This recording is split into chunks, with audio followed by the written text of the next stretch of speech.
Muy buenas noches, amigos. Bienvenidos a la emisión estelar de TVC Noticias.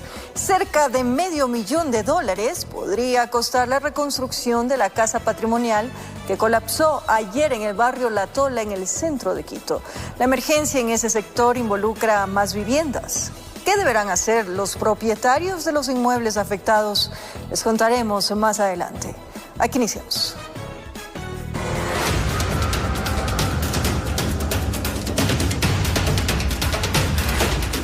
Delincuentes extranjeros asaltaron una entidad bancaria barrial en Calderón, al norte de Quito. Los zampones encerraron en el baño a una de las víctimas mientras atracaban.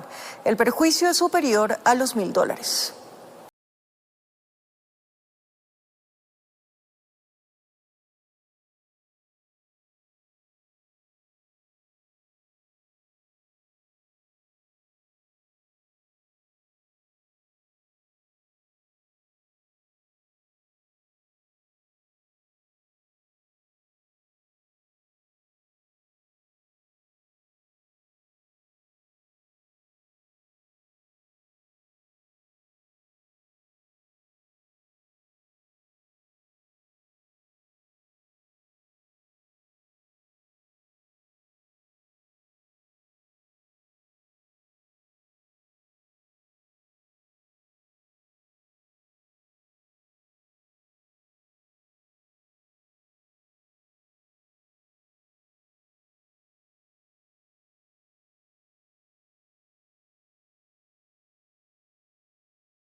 Las monedas de $1 y todos los billetes.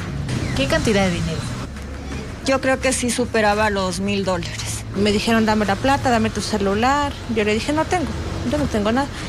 Y le dijo, tienes que colaborar, si no aquí te matamos. Y me empezaron a rebuscar, me rebuscaron aquí, acá, o sea, me mandaron mano. Los antisociales tenían armas de fuego, merodearon antes el negocio, haciéndose pasar por ciudadanos humildes. Yo sí les había visto qué pasaba con ese carro de reciclaje, pero uno ni se imagina pues que vienen a estarnos investigando. Las afectadas tomaron estas fotos de aquella moto. 2 ocupantes, sin placas, circulando en pleno centro de Calderón. A vista y paciencia de todos. ¿Vino la policía? Sí vino, pero lo que nos dijeron es que ya así está. La situación del país está así, no pueden hacer más nada. No se ha atacado el problema de fondo, afirma. Si antes los zampones se camuflaban entre la informalidad, ahora lo hacen a sus anchas. Rara vez pasa por aquí la fuerza pública, sostiene. Antes sí lo hacía. La exigencia por seguridad. Los sospechosos se dedicaban al fraude bajo la modalidad de compra y venta de objetos por las redes sociales.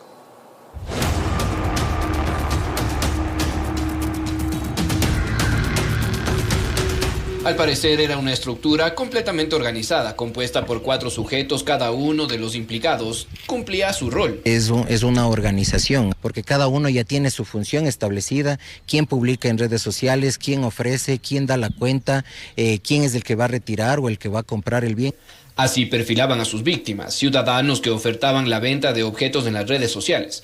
Un último golpe dieron en el sector de San Antonio de Pichincha, en el norte de Quito. Los compradores se acercan a retirar este bien desde el domicilio de la ciudadana y le realizan una transferencia que al momento de entregar el cuadrón, pues la ciudadana verifica que nunca se hizo efectiva. El perjuicio asciende aproximadamente a $450, que es el costo del cuadrón en el que se estaba vendiendo. Su persuasión fue tal que se llevaron el cuadrón sin que la víctima pudiera constatar la transferencia bancaria, y más pronto de lo temprano huyeron antes de ser descubiertos. Se movilizaban en dos vehículos, una camioneta y un vehículo de transporte público, que es un taxi, con 4 individuos. Comenzaron las investigaciones y seguimientos. Allí los gendarmes evidenciaron que horas después de haber efectuado la primera estafa, estaban ofertando la venta del mismo cuadrón en plataformas digitales. Es así que con trabajos de tarea investigativa, pues se logra enlazar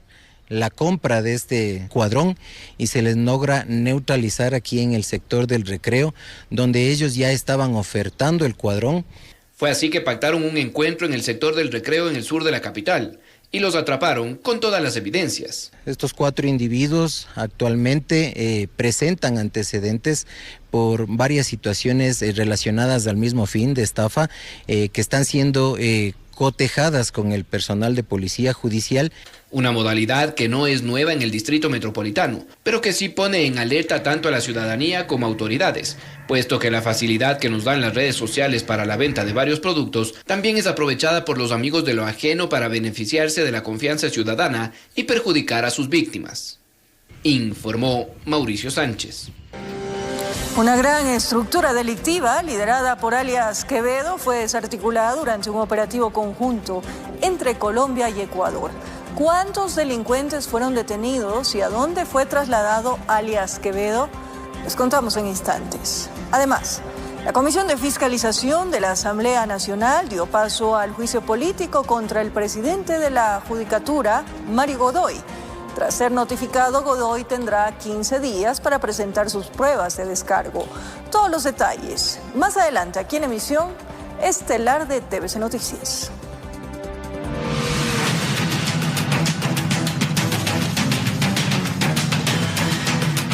Cuatro ciudadanos fueron detenidos por la policía acusados de violación y abuso sexual.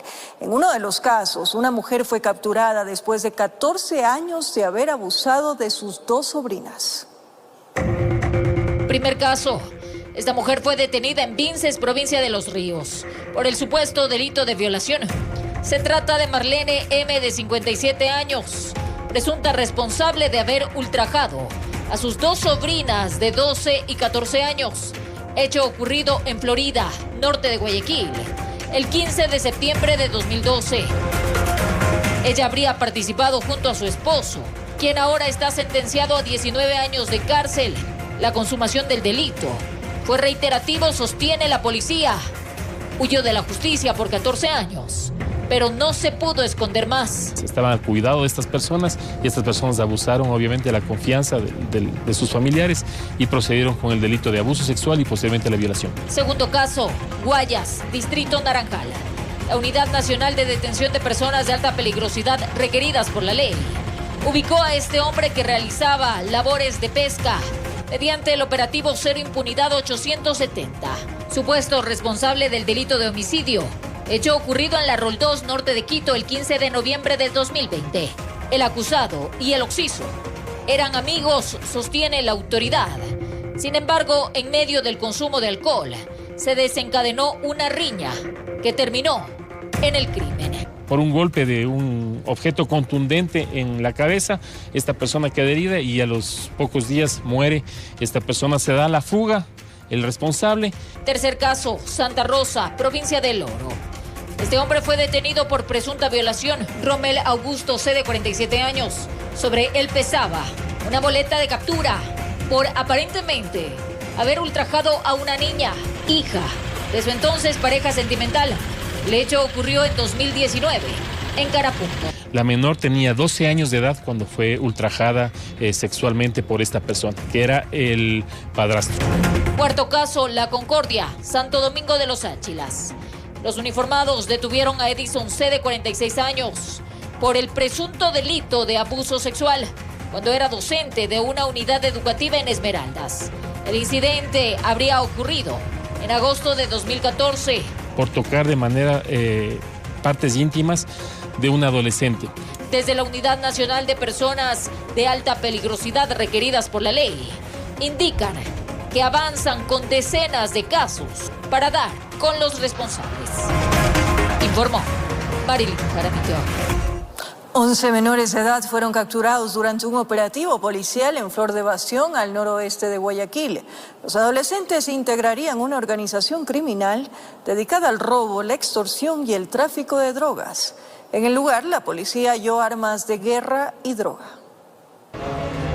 Los 11 aprendidos son 7 hombres y 4 mujeres, todos menores, con edades que van desde los 12 hasta los 17 años. 2 de ellos ya tienen varios partes policiales en el distrito Nueva Prosperina como en el distrito Pascuales, hechos que habían realizado en meses atrás, delitos como de robo y de asalto a personas. En esta ocasión el delito corresponde al robo de una motocicleta, que tras una denuncia fue localizada por la policía durante el operativo. Un robo agravado con armas de fuego a un ciudadano, pudiendo localizar la motocicleta en un callejón, en un domicilio. Inmediatamente se realizó un allanamiento donde encontraron a 8 personas con fusil y 2 pistolas. Proceden a realizar un registro minucioso de dicho inmueble, pudiendo encontrar a 3 personas más y sustancias sujetas a fiscalización. Pese a su corta edad, estos adolescentes estarían vinculados a un grupo terrorista. Exactamente a los grupos de GDO, los Fénix. Se dedican a la extorsión,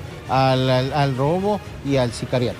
También se encontraron panfletos. Lo que manifiesta es todo aquel que le copie al Sapo Colombia o le pase vacuna será asesinado una sola vez que le pase el mensaje. Trataban de amedrentar a la comunidad para que la ciudadanía pague estas vacunas. Los detenidos fueron puestos a órdenes de la autoridad judicial y serán trasladados al Centro de Adolescentes Infractores. Que los menores de edad todavía son impunes y por eso es lo que siempre se ha estado pidiendo, que las leyes cambien para que no se pueda seguir cometiendo estos hechos y que los menores sean parte de estas organizaciones delictivas. Informó Roselena Vázquez. Cientos de municiones, armas de fuego y decenas de piezas de carros fue lo que encontró la Policía Nacional tras un operativo desarrollado en Santo Domingo de los Áchilas. Varias personas fueron detenidas.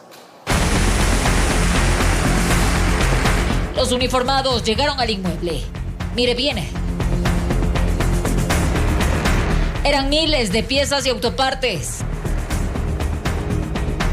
Túneles completos con repuestos de carros que habían sido sustraídos a sus dueños desde hace bastante tiempo. Se necesitaron camionetas para llevarse las puertas de vehículos que habían sido desmantelados. Ahí estaba ese automotor con placas del Guayas, que no se sabía de dónde lo obtuvieron. Se trató del operativo Apolo 6, desarrollado en Santo Domingo y La Concordia. Se obtuvo además los siguientes resultados. Se han encontrado varias autopartes y autopiezas de vehículos que no pueden justificar su procedencia, de lo cual mantenemos a 2 individuos que tienen antecedentes delictivos por receptación de cosas robadas bajo nuestra custodia. A kilómetros de ahí, se decomisó también armas de fuego y decenas de municiones que estaban en este inmueble. Evidencias que fueron descubiertas por los uniformados. De igual manera, en el distrito de La Concordia se han incautado 4 armas de fuego y alrededor de 500 municiones de diferentes calibres, con la detención de una persona que se encontraba en posesión de estas mercaderías ilegales. Los operativos se mantienen para hacerle frente a organizaciones delictivas que se dedican a una serie de delitos conexos. Informó Marilyn Jaramillo. Operativos ejecutados por miembros de las Fuerzas Armadas y la Agencia de Regulación Minera permitieron la inhabilitación de varios campamentos y maquinaria pesada vinculada presuntamente a actividades de minería ilegal. Los trabajos se ejecutaron en Chimborazo, Zamora Chinchipe y Sucumbíos. De esta manera fue como efectivos militares inhabilitaron esta retroexcavadora vinculada al parecer con actividades de extracción minera ilegal en el cantón Chambo, provincia de Chimborazo, donde se realizó la destrucción de una maquinaria que era utilizada en la extracción de material petro sin contar con los permisos correspondientes. El personal militar, luego de acordonar la zona, colocó los dispositivos en el interior de la máquina pesada para después activar una detonación controlada. Durante los últimos días, el ejército ecuatoriano ha ejecutado operativos antiminería ilegal en varias zonas del Ecuador, sobre todo en la Amazonía. Esta detonación se efectuó en las riberas del río, en el cantón Yanzasa, provincia de Zamora Chinchipe. En conjunto con el personal de la Agencia de Regulación y Control Minero ARCOM, se decomisaron 3 excavadoras, 2 clasificadoras tipo Z, 3 motores de succión de agua y 250 galones de diésel. Esta operación permitió afectar de manera significativa la logística y operatividad de las estructuras dedicadas a la minería ilegal en el sector. Finalmente, en Playa Seca, en la provincia de Sucumbíos, Al parecer, un campamento ilegal relacionado a la extracción minera también fue destruido. Durante la operación se localizó una draga artesanal, 200 metros de manguera de 3 pulgadas y 4 tanques con capacidad para 55 galones vacíos. El ejército ecuatoriano inhabilitó el campamento conforme los procedimientos establecidos. Además, con esta intervención se neutralizó un punto de apoyo logístico para la minería ilegal, contribuyendo a la protección del ambiente y la seguridad en la Amazonía ecuatoriana, informó Ítalo Salazar. 8.000 militares reforzarán la seguridad de la provincia de Los Ríos, Guayas y Manabí. Los uniformados comenzaron a arribar vía aérea a Guayaquil. El Ministerio de Defensa anunció que con estas acciones intensifican la lucha contra las organizaciones narcodelictivas. Llegaron desde La Tacunga, Nueva Loja y entre otras ciudades donde hay recintos militares. Esta es la pista de la base aérea Simón Bolívar en Guayaquil, donde de a poco está arribando el personal destinado para lo que el Ministerio de Defensa determina como una fase de ofensiva total en la provincia de Guayas, Los Ríos y Manabí. Vamos a tener un estimado de 8.000 efectivos de las Fuerzas Armadas, de los 3 componentes, terrestre, naval y aéreo, buscando apoyar las estrategias del Estado a fin de neutralizar y, de ser el caso, de acuerdo a la amenaza, también impedir su empleo con el afán de que la ciudadanía tenga tranquilidad en base al esfuerzo de las Fuerzas Armadas.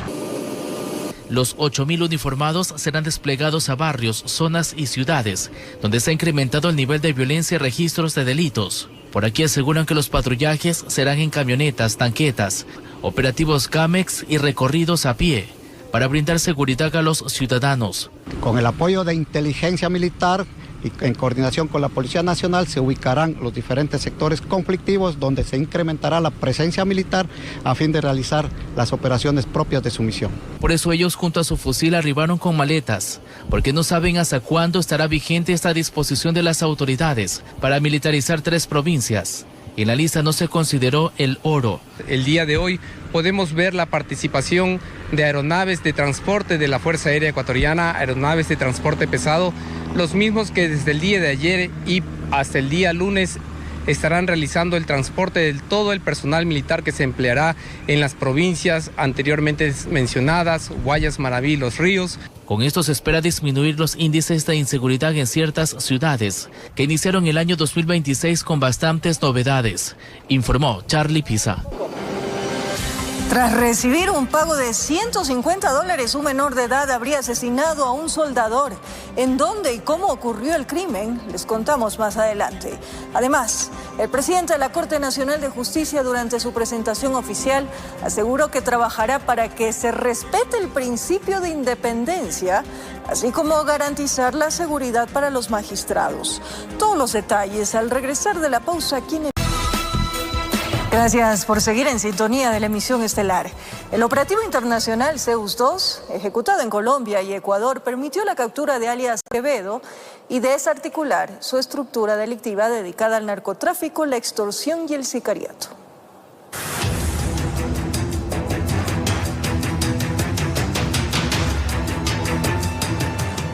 Giancarlos Bravo Marcillo, alias Quevedo, catalogado como individuo de interés penal relevante, fue aprehendido en el departamento de Nariño, Colombia, donde presuntamente planificaba y dirigía múltiples actividades delictivas. La captura se ejecutó mediante el operativo Zeus II en acción coordinada entre la Policía Nacional de Colombia y la Policía Nacional del Ecuador. Es ecuatoriano, es parte de la estructura de los choneros que está acá. Él trabajaba allá y conseguía a través del grupo del ELN, conseguía el armamento y la droga que enviaba de forma irregular, obviamente, acá a Ecuador. Él suministraba el armamento para todos los ataques que estaban haciendo aquí en la provincia y también en otras provincias. De forma simultánea, durante la madrugada de este jueves, se realizaron 21 allanamientos en las provincias de Manabí, Guayas y Los Ríos, operativos que dejaron como resultado 15 personas detenidas de nacionalidades ecuatoriana, colombiana y venezolana. Son del grupo Los Choneros AK-47. Se aprendió a los niveles operativos y al nivel de apoyo, todos ellos por los delitos de secuestro, extorsión y sicariato y lavado de activos. Según información oficial, esta agrupación de delincuencia organizada, liderada por alias Quevedo, estaría vinculada con al menos 21 asesinatos, la mayoría de ellos perpetrados en la provincia de Los Ríos. Asesinatos, masacres que se hacían aquí en la provincia, ellos son los responsables. Por eso tomó un poco de tiempo la investigación, porque queríamos agarrar a la estructura completa. Por eso se ha podido operar en todos estos sectores. Se ha intervenido en las cárceles, donde también hay líderes que están operando a través de los teléfonos para dar las diferentes órdenes. Y estas 15 personas van a ser trasladadas todas a la cárcel del Encuentro. Entre los indicios decomisados constan armas de fuego, sustancias sujetas a fiscalización, teléfonos celulares que contienen información clave para el proceso de judicialización de los sospechosos. Eso sí, quiero sobre todo pedirle a la función judicial de que haga su trabajo, y nosotros estamos pendientes de las acciones cuando los ponemos a estos delincuentes con todas las evidencias y los indicios levantados, y que para que hagan su trabajo. Informó Martín Soto. Un menor de edad recibió $150 como pago por asesinar a un soldador. El crimen ocurrió este miércoles en Manta, en la provincia de Manabí. La policía capturó a un joven de 16 años de edad, quien conducía la motocicleta que recogió al sicario después del crimen. Por $150 a Jorge Eduardo Salvatierra, de 41 años de edad, le arrebataron la vida en Manta, la provincia de Manabí. Ese habría sido el pago que su sicario recibió por ejecutar el crimen la tarde de este miércoles. Ellos se pelean, son lobos, que estaba delatando a la banda, que por sapos, que por eso es de que le asesinan al señor. Y a preguntarle, dice que le pagaban $150. La vida de una persona cuesta $150. El conductor de la moto que llegó junto al gatillero a la escena del crimen fue detenido. Tiene 16 años de edad y, según la policía, estaría vinculado a otras muertes violentas. Entonces, este rato tenemos notificado ya en 2 videos. Esperemos, debe ser muchas más muertes violentas. Como vemos aquí, están ocupando los menores de edad. No solo aquí, es en todo lado, ¿no? Además de la moto, un taxi también fue implicado en el crimen. Quien conducía el vehículo, según la policía, sería parte de un grupo de delincuencia organizada. Estos son naturalmente por las organizaciones reclutados y utilizados a bajos costos. Los menores, muchos de ellos inclusive son consumidores de droga, y al tener la necesidad de consumir droga, realizan este tipo de trabajos criminales que cegan la vida de otra persona por costos irrisorios, y que ese dinero únicamente le va a servir para consumir. Según datos de la policía, en Manabí hay un promedio de entre 5 y 7 muertes violentas por día. Está incluso asesinando de día, no tiene miedo a nada.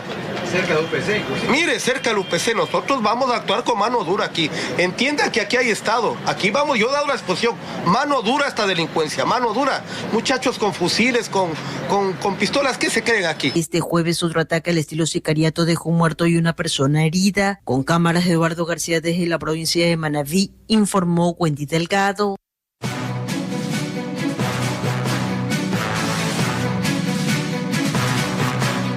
La Comisión de Fiscalización de la Asamblea Nacional calificó la solicitud de juicio político contra Mario Godoy y dio paso a la interpelación.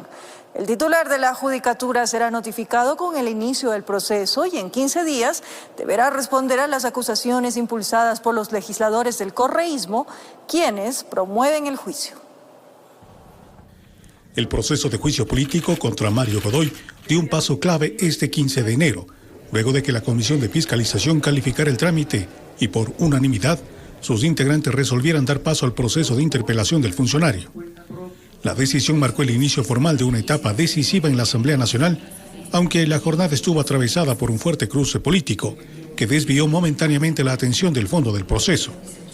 La jornada estuvo marcada por la pretensión del bloque correísta de apartar a los legisladores Luigi García y José Luis Nango, bajo el argumento de un presunto conflicto de interés relacionado con el caso de Mario Godoy. Hemos hecho constar los hechos que para los proponentes son un evidente conflicto de intereses. García rechazó la iniciativa y aseguró que se trata de una maniobra para desviar la atención del país sobre el juicio político. Y yo sinceramente me pregunto ¿qué intereses tienen los legisladores de la bancada de la Revolución Ciudadana en desviar la atención? Viviana Veloz señaló que el hijo de José Luis Nango trabaja en el Consejo de la Judicatura de Pastaza, lo que podría configurar un conflicto de intereses. El hijo del asambleísta Nango inició su periodo, el nuevo periodo, el 1 de enero de 2026 en la Dirección Provincial del Consejo de la Judicatura de Pastaza como ayudante judicial. Nango respondió que su hijo ingresó como ayudante judicial por méritos propios, al tiempo que negó tener cualquier vínculo con Mario Godoy. Mi hijo ya no trabaja en la Dirección Provincial del Consejo de la Judicatura. Trabajaba, sí, pero él entró por su propio mérito y entró antes de que yo sea asambleísta. Tras calificarse la solicitud, el presidente de la comisión señaló que Godoy será notificado lo antes posible. Lo más seguro es que puede ser mañana, porque tenemos que reunir todo el expediente con todos los anexos para notificar legal y debidamente, en este caso, al señor Mario Godoy. Para el correísmo, la calificación de la solicitud representa una victoria de la ciudadanía y se mantendrán vigilantes del proceso. Esto es una victoria del pueblo ecuatoriano. Hay que estar atentos a las actuaciones. Esperamos que este proceso se lleve de la manera más responsable. Álvarez anunció que de acuerdo a los plazos previstos, este proceso se extendería hasta finales del próximo mes. Mínimo hasta el 17 de febrero. Ya el plazo máximo hasta el 22 de febrero. Esos son los plazos que tenemos. Informó Miguel Ángel Bedoya. Respetar el principio de independencia, así como garantizar seguridad para los magistrados de la Corte Nacional de Justicia, es parte del plan de trabajo que Marco Rodríguez anunció en su presentación oficial, tras ser designado como presidente encargado. Auditorio de la Corte Nacional de Justicia lleno de funcionarios como invitados a la presentación oficial de las nuevas autoridades. Marco Rodríguez, titular encargado, y Alejandro Arteaga, presidente subrogante. Velar para que se respete el principio de independencia interna y externa. Básico para tener imparcialidad, para tener credibilidad, confianza en la ciudadanía, redundar en la seguridad jurídica. En primera fila los magistrados atentos al llamado de la nueva cabeza de la Corte. Entre ellos, Daniela Camacho, quien por horas estuvo al frente de la entidad y no logró seguir en el cargo que hoy ostenta Rodríguez. Se debe actuar con el principio de colaboración, que está inclusive positivizado en el Código Orgánico de la Función Judicial, con todo el resto de instituciones, con todos los otros poderes del Estado, el Ejecutivo, el Legislativo, con el órgano administrativo, el Consejo de la Judicatura, pero jamás estar supeditado a ningún otro poder del Estado, tampoco de ninguna manera al Consejo de la Judicatura, al órgano administrativo. Rodríguez, garantizando seguridad para sus colegas magistrados. Que ningún juez, ninguna jueza de la patria tenga miedo, tenga temor, sino que obedezca únicamente a la Constitución, a la ley y a tratados internacionales de derechos humanos. En este punto quiero expresar mi solidaridad con el juez Serrano. Alejandro Arteaga, dispuesto a aunar esfuerzos para sacar adelante al máximo Tribunal de Justicia Ordinaria del Ecuador.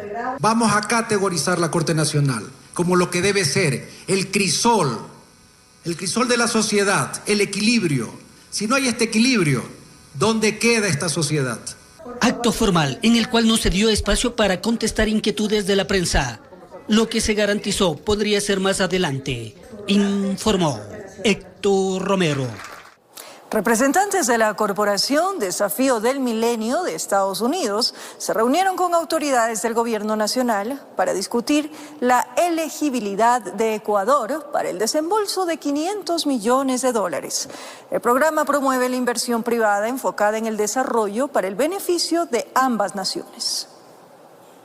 Lo destacó como un hito histórico la canciller Gabriela Sommerfeld, que por primera vez en 21 años un país sudamericano califica para el programa de Corporación Desafío del Milenio, o MCC en sus siglas en inglés. La selección fue anunciada el pasado 19 de diciembre por parte de Estados Unidos y esta semana los representantes del gobierno norteamericano se reunieron con las autoridades ecuatorianas. Es una donación efectivamente de $500 millones. La donación es un programa económico de fondos no reembolsables, es decir, que no se representan en deuda y que buscan impulsar proyectos que fomenten el desarrollo en el país. La MSC apunta a varias cosas. Uno, al desarrollo de infraestructura, y también, sobre todo, al desarrollo de las capacidades productivas, y que esas capacidades productivas estén sobre todo en los sectores de menores ingresos. José Abel Defina, catedrático universitario y analista económico, explica que las características fundamentales de este mecanismo de cooperación es que debe ser invertido en proyectos de desarrollo. Tienen que ser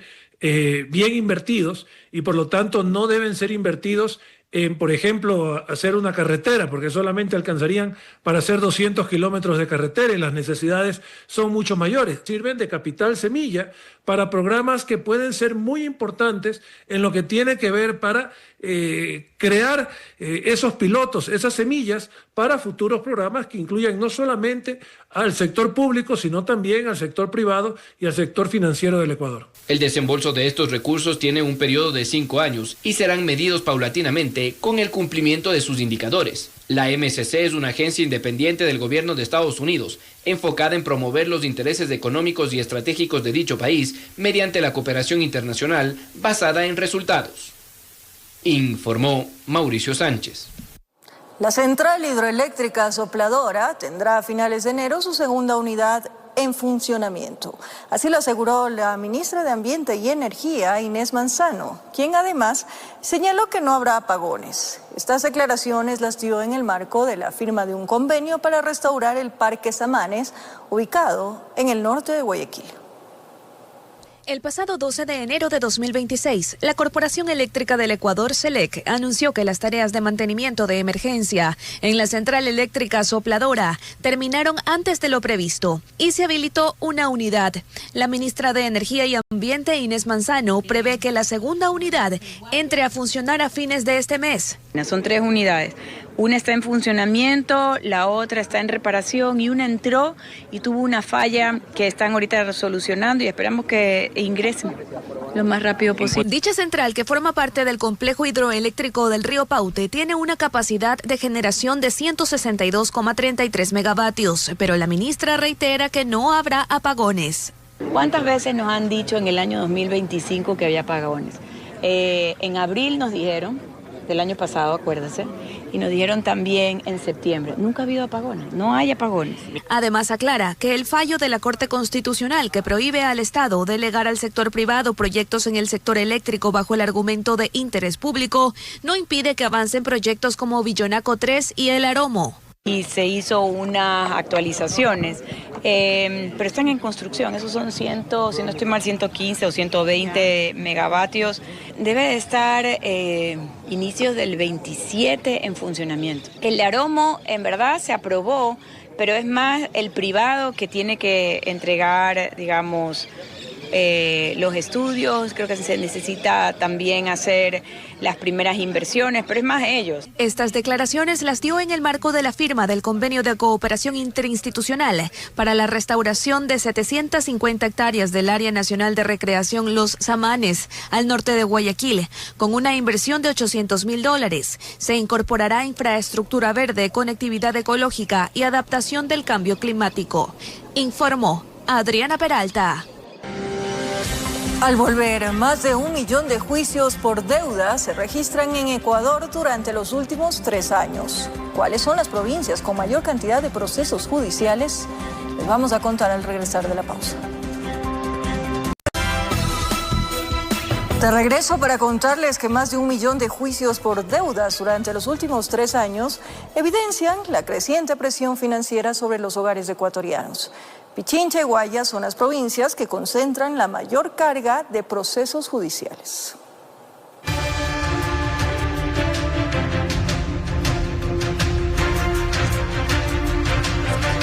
Entre enero de 2023 y noviembre de 2025, Ecuador registró más de 1.100.000 procesos judiciales por deudas, según cifras del Consejo de la Judicatura.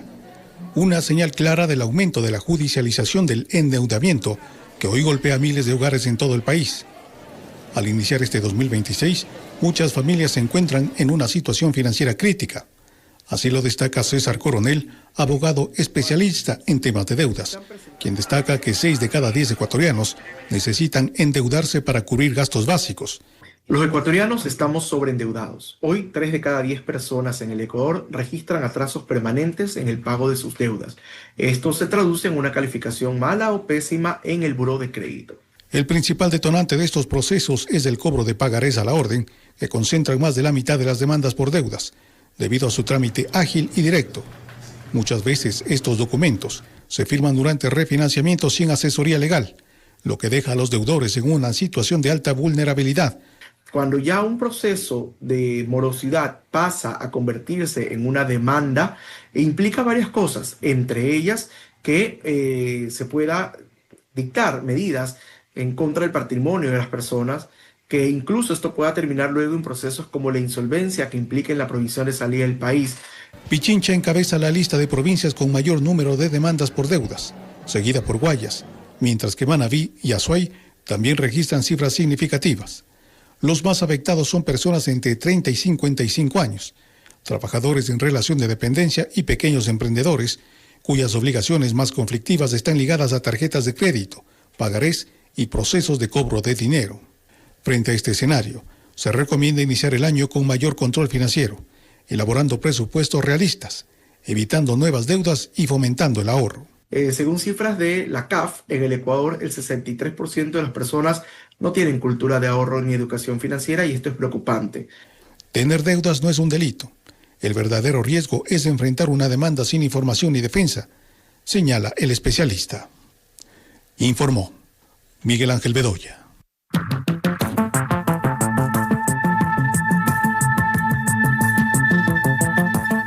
En estas semanas, un tema ha llamado la atención en el país. Se trata del estilo de vida de ciertas personas, quienes con su contenido en redes sociales evidencian viajes y lujos. ¿Pero esto podría ser considerado como un delito? Consultamos la interrogante a los especialistas y esto fue lo que nos respondieron. Ropa, viajes y una vida de ensueño se puede apreciar en redes sociales y que es disfrutada por varias mujeres que se las vinculó con relaciones sociales o sentimentales con GDO y se las denominó como muñecas de la mafia. Todo esto se intensificó tras un ataque armado ocurrido en una cancha en la isla Mocolí en San Borondón, donde uno de los fallecidos sería cabecilla de los lagartos. Con este caso se evidenció cómo las mafias buscan poder en todos los ámbitos y relacionarse con figuras públicas no sería la excepción. Una persona puede ser investigada sin necesariamente ser autora directa, ¿sí? No necesariamente el riesgo jurídico viene de vivir bien, sino que es cumplir un rol dentro de esta estructura. Más allá de todo, el hecho de ser influencer y tener un estilo de vida costoso no significa tener tratos con el narco. Pero en el país se debe demostrar que los ingresos son legítimos. O la exhibición de bienes de alto valor por sí solo no es un delito. En Ecuador, primero, en el marco constitucional tenemos la presunción de inocencia, que está en la Constitución, en el artículo 76, numeral 2. Tenemos el principio de legalidad penal. Entidades como el SRI podrían jugar un papel crucial en estos casos, al evidenciar si existen declaraciones de los ingresos que manejan. Pero también existen otras instituciones de control en el país. Y solo si es que la UAFE llega a verificar que hay ciertas alertas que no son coherentes o no se corresponden con el nivel de vida de esta persona, esto escala ya a fiscalía. Y aunque vivir una vida de lujo no sea un indicador potencial de que la persona esté involucrada en un delito, para los especialistas, este sería un efecto visible que facilite la relación a una actividad ilícita, especialmente si no hay coherencia en su entorno. Si es que existe un desbalance patrimonial no justificado, se genera una alerta legítima. Cuando concurren en manera conjunta ingresos formales inexistentes, por ejemplo, que son bajos o que son incongruentes, ¿no? Empieza un análisis objetivo de lavado de activos, o se empieza a verificar si es que hay un testaferrismo, o también si es que se empieza a investigar si es que hay algún tipo de encubrimiento que suele suceder en este tipo de delitos, encubrimientos patrimoniales. Y es que esta vida ostentosa no solo llama la atención de los seguidores en redes sociales, sino también de las autoridades, informó Solange Mateu.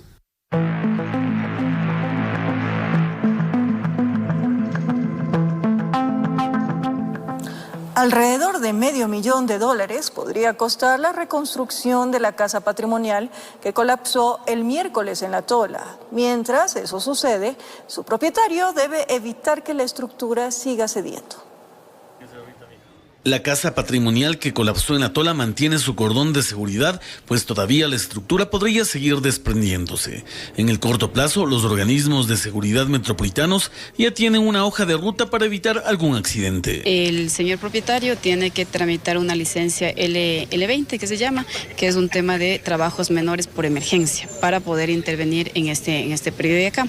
Para aquello y por el nivel de emergencia mismo que tenemos, desde el Instituto Metropolitano de Patrimonio se va a hacer un diseño que será facilitado al señor propietario para que lo pueda ejecutar. En consecuencia, el propietario deberá correr con los gastos preventivos como de reconstrucción.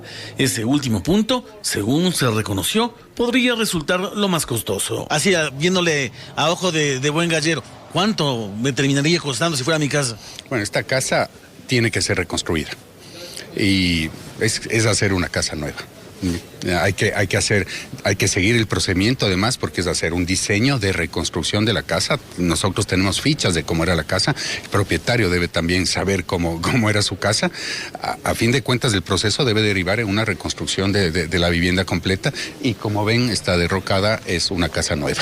¿$1 millón en esta casa? Puede decirlo que sí, sí. Según se conoce, otros bienes patrimoniales en la zona de La Tola están bajo similares circunstancias. Sin embargo, al ser predios privados, solo se ha procedido con las notificaciones sin que nadie se haga presente. En este lugar, estoy confirmando la información, pero aparentemente hay unas 3 que están en mal estado. Todas han recibido notificaciones, que es nuestro deber. Nosotros inspeccionamos, vemos que está así, la MC se encarga de notificar. Hay un proceso sancionatorio también, multas y demás. Las autoridades recomiendan a quienes tienen bienes patrimoniales llevar adelante los mantenimientos respectivos y en caso de necesitar financiamiento, acercarse al IMP para conocer los distintos planes y montos con los que se podría contar. Informó Javier Rosero. Más de 5.300 libadores, quienes se encontraban en el espacio público, fueron sancionados en Quito durante el 2025. De acuerdo con las autoridades de control, el total de sancionados se incrementó 44 veces más en los últimos 6 años.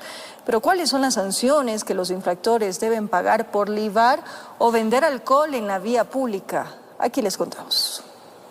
El número de libadores sancionados en el espacio público en Quito se ha incrementado 44 veces más en los últimos 6 años. De acuerdo a datos de la Agencia Metropolitana de Control, la capital cerró el 2025 con una cifra récord de 5.382 sanciones a libadores, representando un incremento exponencial a comparación de los años anteriores.